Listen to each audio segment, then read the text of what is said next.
So, you and your siblings are taking care of your dad. You have shifts and a group text. Even though you only have a few shifts a week, it feels like you're constantly getting those text updates. Or maybe you hire in-home care for your mom, but it seems like you're always seeing a new caregiver and have to explain again the best way to care for your mom who has Alzheimer's. I'm your host, Valerie Borgman, and if any of this sounds familiar, you won't want to miss this week's episode. I'm so excited to welcome Mike the Caregiver Guy and founder of the CareTrainr app, helping families communicate with caregivers, doctors, and each other. Welcome to Desperately Seeking Senior Living, a podcast for sons, daughters, grandkids, and spouses who suddenly find themselves tangled in the search for senior living and care. If you like today's episode, don't forget to subscribe and check out our doable download in today's show notes for a printable summary of the show and a bonus tip from our guest. You're listening to our doable tips, short answers to your questions. Don't see your question listed? Send us a note. Then don't forget to subscribe so you never miss an answer. I love what you're doing here. So what even made you decide to create this app? You know what? I've told this variation of the story so many times and it never gets old. So, we all have someone that we care for, that we love, and we want them to have the best thing possible, right? And care is not exempt from that. And my background is in health science and pre-physical therapy. I end up having to go get some shadowing experience, and I end up running into this guy in a nursing home. And first experience, horrible. You get the out of this room. I never want to see that guy again. Right? 2 weeks later, I promise you, I said, you know what? I want to go get some home care experience. First home I get sent out to, his house. No. I swear to God. Never way you get that. I'm sent out to this guy's house. Oh my gosh. I'm sent out to this guy's house, and I was like, no, not this guy. But long story short, that was the best years of my life, right? The best growing years of my life. His last 8 years was the best and inspirational 8 years of my life. And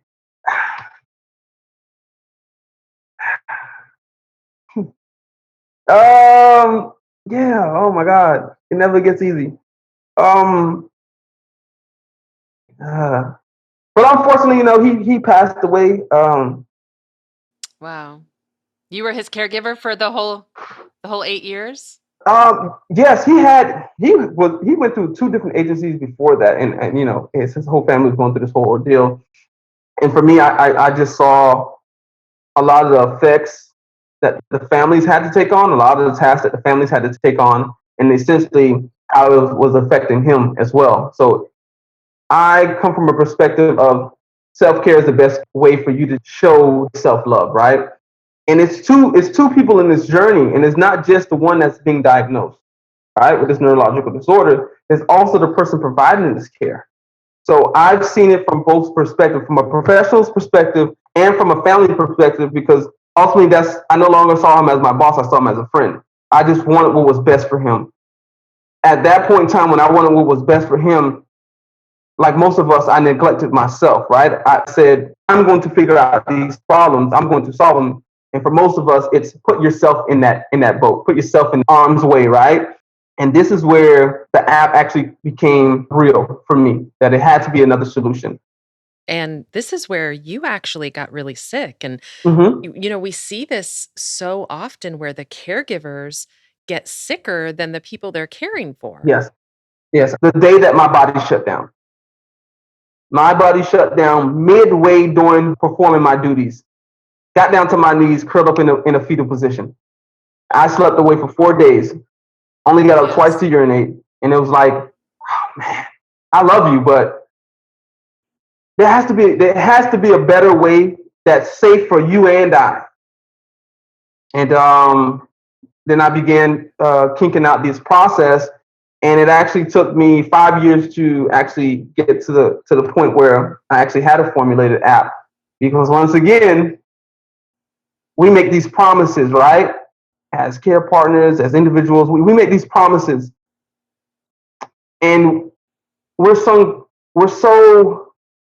adamant on keeping these promises but we don't realize when the promise that we've made is detrimental to us, right? I feel like a promise should be broken the moment that you see that only one person is benefiting from it and it's detrimental to you. Yeah. And I realized that too late.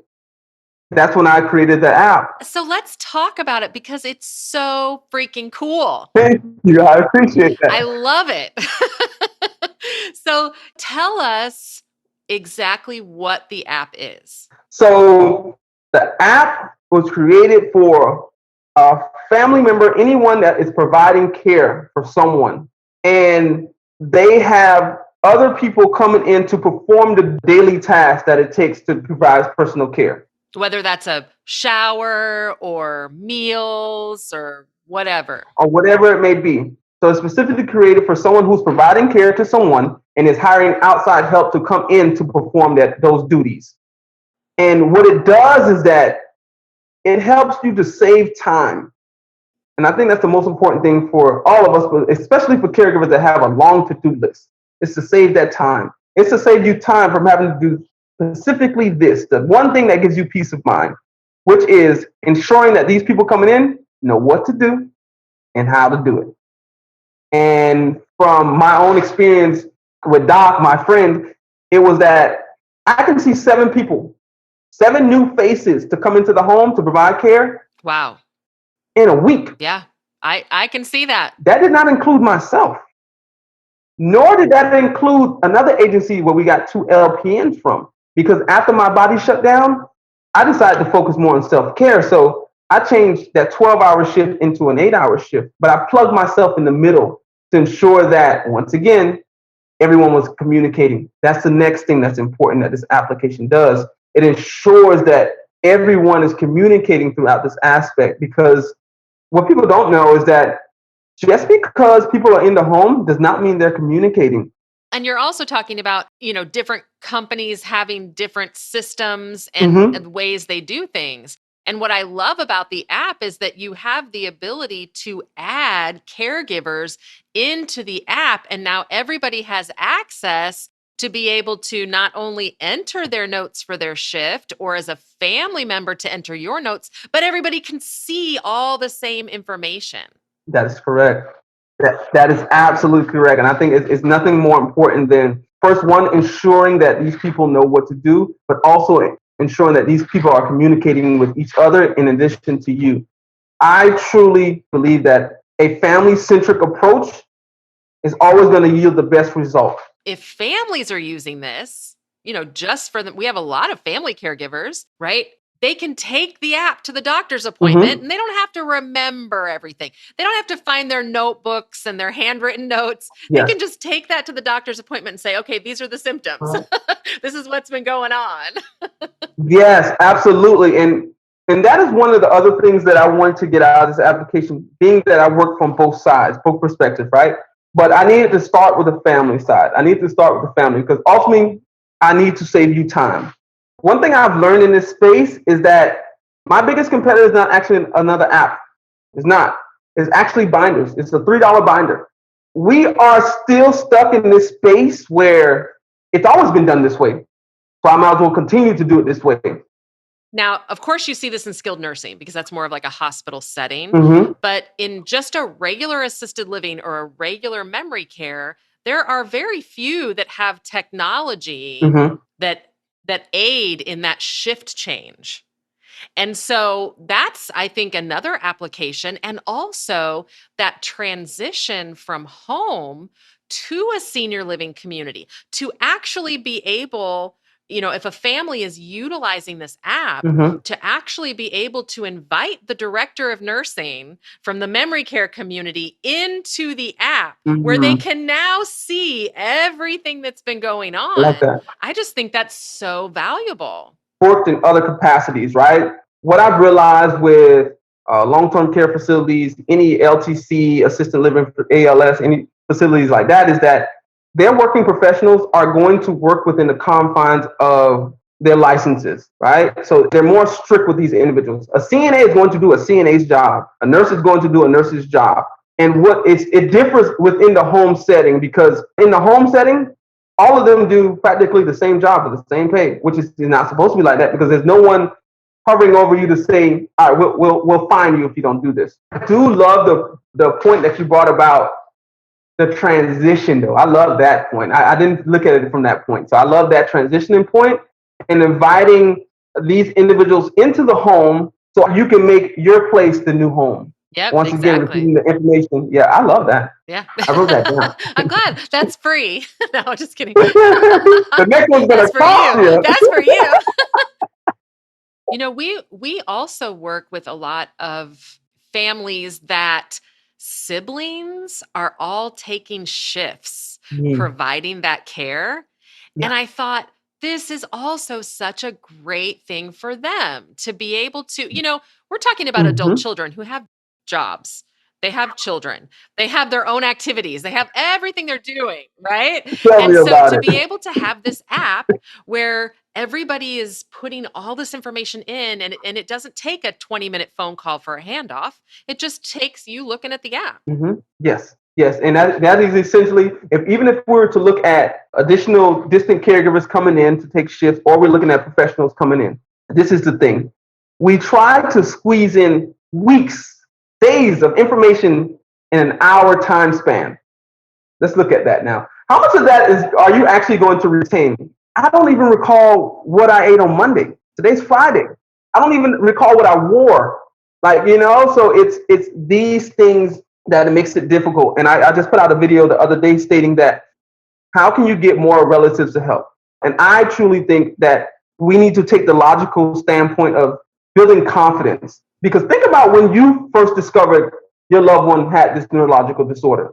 You were not confident that you can perform the task. You were not confident in your ability because you weren't trained. It all led up to you building that confidence and making it as easy as possible. And I think that's what we have to do. And I think that's what the app does. It translates information that you've took some years or days to acquire and putting it in my pocket. And what I've learned from a professional standpoint is that we want information when we need to use it. I don't want it no other time. How can you do that? You can't. You have to work a job to keep the lights on, right? And I think that is the accessibility of it all. 100% of the time, I've realized that professionals coming in, you can give them all this walkthrough all you want to, but they don't need it or want to use it until they need to use it. And that brings up another good point because you have different categories in the app. Yes, yes. Talk a little bit about the categories. Absolutely. So the category function came from my PT background, because my background is in health science and pre-physical therapy. And it came from that background in the sense of people learn differently. You have some people that can write down a note or read a recipe and it's like, bam, I got it exactly. And then you have some people, I need to go to YouTube and really see what's going on, That's me. That's both of us. But what this leads to is that I knew the visual effect of things was a lot simpler for people, because that is one of the issues with agencies, right? Is that you have a nurse coming out to do the initial assessment, but it is her interpretation of your interpretation of what your mother needs, right? So therefore, as a professional, when I come into the house, I'm reading your interpretation of her interpretation of what I need to do. Yes. Once again, going back to that family-centric approach, if I'm getting it directly from the horse's mouth, it's less likely I'm going to screw up. Exactly. What has been some of the feedback that you've gotten? A lot of the feedback that I've received has been, if I would have had this, X amount of years ago, it's very convenient. Essentially that, this is well needed. This is certainly needed in this space. I looked at it from a perspective of a family seeking outside help to bring them in the pain points that we went through. What I've ran into and what I've discovered is that there's care partners in this world, right? And these are individuals, typically the ones that are providing 80-90% of the care. So their rationale makes some sense. The rationale is that, well, I provide all these hours of care. What do I need to use an application for if I'm always the one providing the care? That falls into what caused my body to break down, the I'll do it myself syndrome. Well, and also what happens when that person's sick? And now someone does have to fill in. That's what you're saying. Yes. Not even just like end of their rope sick, but what if they just have, the flu and they can't come in? That is exactly what it is right there. And that's another perspective I think we need to keep in this space, is that no one is Superman. Anybody who you hire, they can get sick. They have a life outside of this, including you. Begin to work as a team. That's really the concept of it all. The caregivers on the floor can show you what's going on, and then the family relatives, additional relatives coming in, can all update. And it's not up to you to continue. You're the overseer, but you don't have to constantly include this information because other people are doing it with you. So what would you say would just be your number one tip for families as they're trying to coordinate all of this? My number one tip is actually going to turn out to be 2 tips. But my number one tip is this: routine. The word is routine. Figure out whatever routine that your loved one has. Figure out whatever routine that you guys have, right? And yes, you have to understand that you will be the one to take the arrows in the back, because you're going to have to be the one to put in time to ensure this is the proper routine, this is the best routine. And when it changes, yes, you're also going to have to be the one to delegate that information to everyone else. Hence why the app is here. And the second thing is to use these words, embed them in your mind. The word is no. In every variation, learn those 2 things right there: routine and learn to say no. Learn to say no. And I don't care who it is. It can be the doctor. Tell them no too, because you must understand this. No physician, no anyone with any letters, alphabets at the end of their name, which you may feel inferior to at some point, knows more than you when it comes to your loved one. I promise you that. No one's going to know more than you on what your loved one needs, what your loved one is feeling in any capacity, because most of them are going to begin to write your loved one off as they begin to age. Now that just comes to old age. I almost lost my mind when somebody told me that about Doc. No, I'm telling you, it's something wrong. You know what? This is not what I put my tax dollars towards. So what I'll do is I'll gladly say, can you please give me someone else to speak to? No one. Just trust in yourself. Trust in that. This week's episode is brought to you by CareTrainr, your all-in-one caregiving assistant. No more paper trail or sticky notes. Training videos, schedules, and live care notes in one single app for all in-home caregivers. Find more information in today's show notes. Check out this episode's doable download in show notes for details, including industry terms and definitions we discussed, as well as a bonus tip from our guest. Have questions or your own tips to share? Leave us a message. We'd love to hear from you. And until next time, make it doable.